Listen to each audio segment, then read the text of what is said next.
Salut les investisseurs malins, j'espère que tu vas bien. Je m'appelle Gabriel Jarosson, aujourd'hui on va parler de quand vendre ses actions. Je fais cette vidéo aujourd'hui, à ce moment-là, parce que je sais que vous êtes nombreux à avoir acheté des actions en 2020. On a eu bien sûr en 2020 la célèbre crise du Covid, il y a eu un effondrement des marchés, il y en a beaucoup qui ont profité de ce moment pour acheter des actions.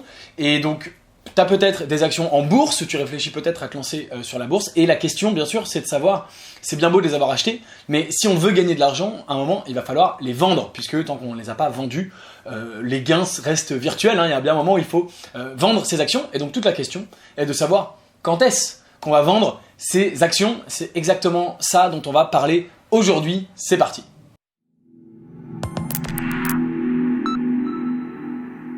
Alors, je ne vais pas réinventer, bien sûr, toute la théorie économique et toute la théorie autour de l'achat-vente des actions. C'est pas moi, Gabriel Jarosson, le grand gourou. Je vais plutôt m'appuyer, bien sûr, sur des personnes connues qui ont marqué, disons, le monde par leur stratégie d'investissement. Et je vais te parler de trois stratégies, de trois investisseurs légendaires sur quand est-ce qu'il faut revendre. Alors, il y a des stratégies, bien sûr, avant, à l'achat, quel type de boîte on achète. Ça, c'est pas le sujet de la vidéo, mais la stratégie de quand revendre. Je commence avec le premier investisseur, il s'agit de Robert Kiyosaki. Tu as forcément entendu parler de son livre, Père riche, Père pauvre, Rich Dad, Poor Dad, titre original. Eh bien, Robert Kiyosaki, il a une idée qui est assez intelligente, intéressante. Il dit qu'il faut tout simplement attendre que ton action ait doublé de valeur, donc tu as acheté 100, ça vaut 200, et à ce moment-là, tu revends la moitié.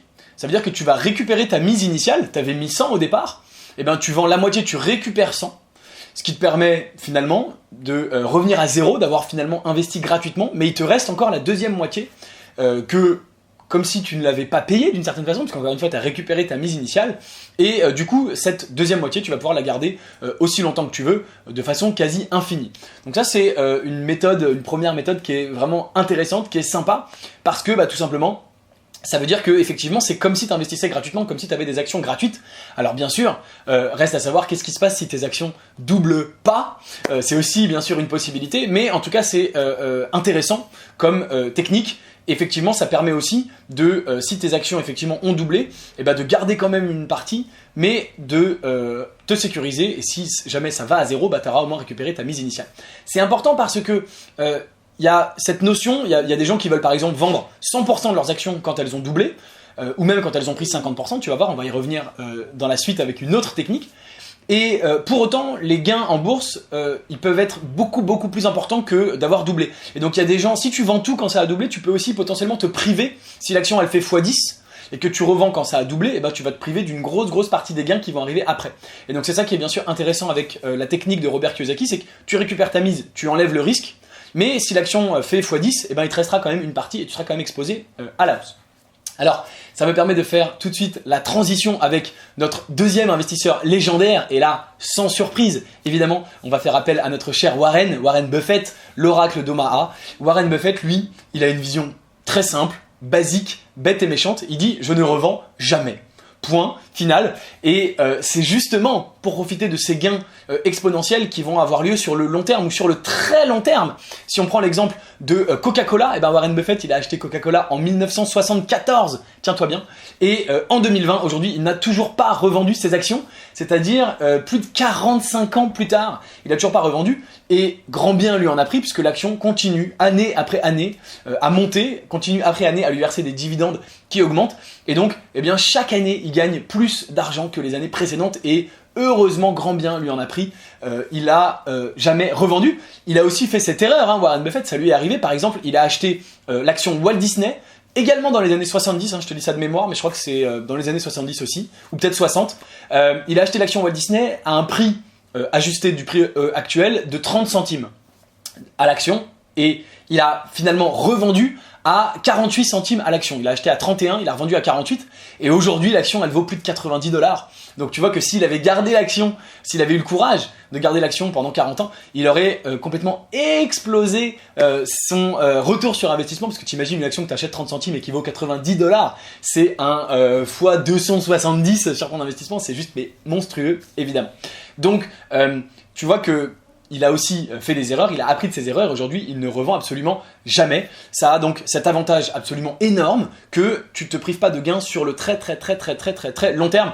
Et c'est une philosophie que j'aime beaucoup, disons qui m'inspire pas mal, et parce que, encore une fois, il y a beaucoup de gens qui sont finalement pressés de revendre et qui se privent de ces gains potentiels futurs. Ça, c'est l'avantage. L'inconvénient, bien sûr, c'est que si tu as une action qui ne performe pas, ou qui performe peu, ou même qui se casse la figure, et ben, si tu revends jamais, tu pourras jamais récupérer cet argent pour l'investir ailleurs.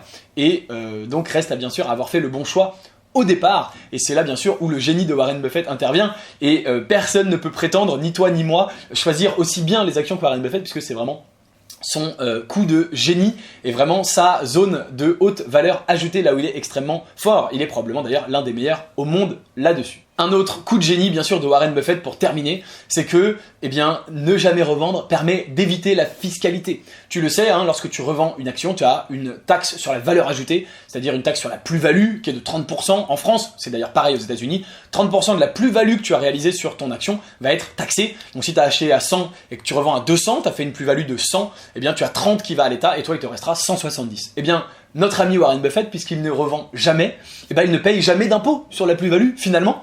Et c'est le cas avec Coca-Cola. Imagine-toi qu'il a acheté donc en 1974 et que depuis donc plus de 45 ans, il n'a jamais payé d'impôt sur ses actions Coca-Cola puisqu'il ne les a toujours pas revendues. Il va bien sûr payer des impôts sur les dividendes qu'il touche, mais pas sur la plus-value. Et ça, c'est absolument extraordinaire. Donc encore un petit coup de génie de notre ami Warren.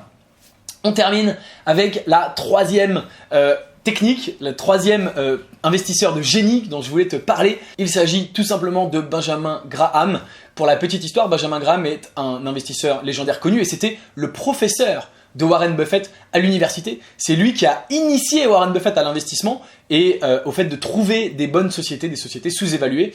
Et puis bien sûr, l'élève a dépassé le maître. Warren Buffett a été beaucoup plus loin dans l'investissement et justement, il a eu beaucoup plus de succès dans l'investissement. Benjamin Graham, lui, il avait une philosophie très simple. Il achetait une action qui était sous-évaluée et il la revendait dès que l'action avait gagné 50%. Il attendait que l'action ait fait plus 50% et il revendait l'action. Et il avait une deuxième règle qui est intéressante, c'est que si l'action n'avait pas fait plus 50% au bout de 2 ans, il la revendait quand même. Quoi qu'il arrive, au bout de 2 ans, il revendait l'action. Ça lui permettait donc de récupérer son argent et de réinvestir pour aller chercher d'autres sociétés sous-évaluées pour qu'elles fassent plus 50%. Donc ça, c'était la technique de Benjamin Graham. C'était l'un des premiers grands investisseurs. Et évidemment, ce qui est intéressant, c'est que donc Warren Buffett a appris ça et c'est lui, Warren Buffett, finalement le premier qui a eu l'idée de dire si je revendais pas au bout de 2 ans mais que je gardais et que je vendais pas au bout de plus 50% non plus mais que je gardais sur le plus long terme, je peux potentiellement gagner plus. Alors attention, ça fonctionne bien sûr si tu as choisi des entreprises extraordinaires, exceptionnelles, comme sait le faire Warren Buffett. La technique de Graham, disons qu'elle va peut-être être adaptée à plus de boîtes si tu sais moins bien les choisir. Et encore une fois, je pense qu'on est tous, toi et moi, dans une situation où on choisit moins bien nos actions que Warren Buffett. Personne ne peut prétendre les choisir aussi bien. Donc c'est une autre technique, plus ancienne, mais qui a quand même fait la légende de Benjamin Graham et qui est quand même bien sûr intéressante. Voilà pour les 3 techniques. Alors bien sûr, si tu veux savoir quelle est la technique de Gabriel, j'ai ma propre technique et si c'est ça qui t'intéresse, bien sûr, je partage dans une newsletter dont je parle quasiment jamais mes positions boursières. Si tu la cherches bien, tu pourras peut-être la trouver, je ne t'en dis pas plus. Pour terminer, bien sûr, je voudrais faire le lien avec l'investissement dans les startups. C'est, tu le sais, mon métier. L'investissement en bourse, c'est plus à côté une passion pour m'amuser, je trouve ça extraordinaire. Et il y a des startups en bourse, c'est bien pour ça que je vais chercher les startups en bourse, mais il y a un parallèle bien sûr très fort entre la bourse et les startups et surtout quand vendre.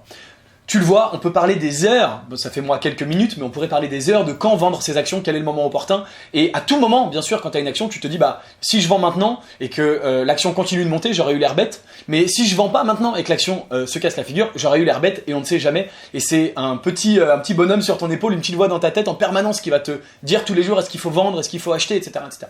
Et c'est pour ça que je trouve l'investissement dans les startups extraordinaire, puisque avec l'investissement dans les startups, contrairement à la bourse, tu ne vas pas choisir quand est-ce que tu vas devoir sortir. Une startup, tu vas récupérer ton argent, faire un exit, en général dans 2 cas de figure, soit quand la startup se fait racheter, soit quand la startup entre en bourse, on appelle ça une IPO.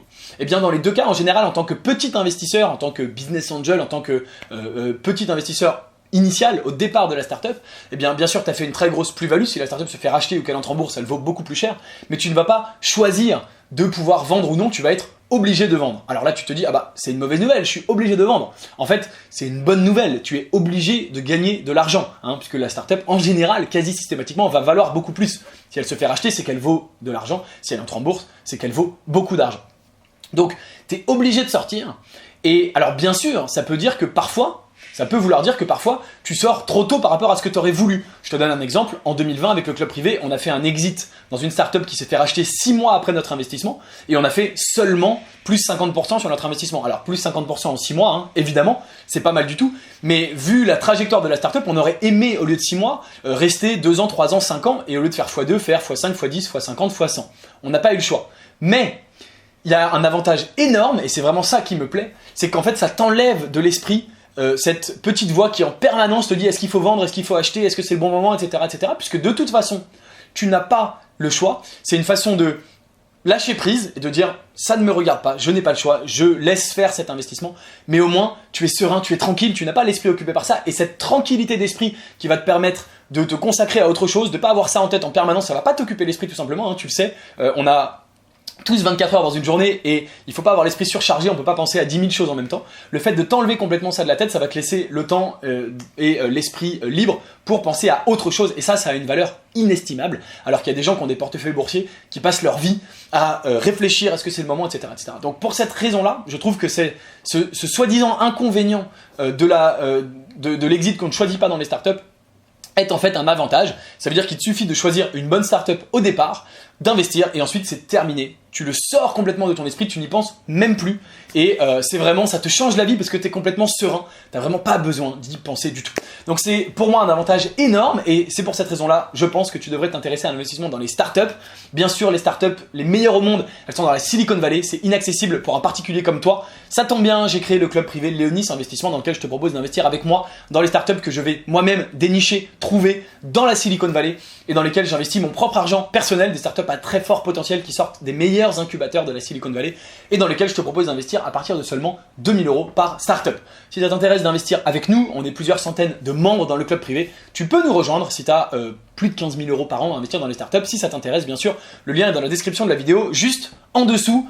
Merci d'avoir regardé la vidéo jusqu'au bout. Dis-moi en commentaire quelle est toi ta stratégie de revente. Ça m'intéresse énormément de savoir quelle est ta stratégie. Est-ce que tu t'inspires de l'une des 3 stratégies des investisseurs légendaires que je t'ai présentées ou est-ce que tu as ta propre stratégie faite à ta propre sauce?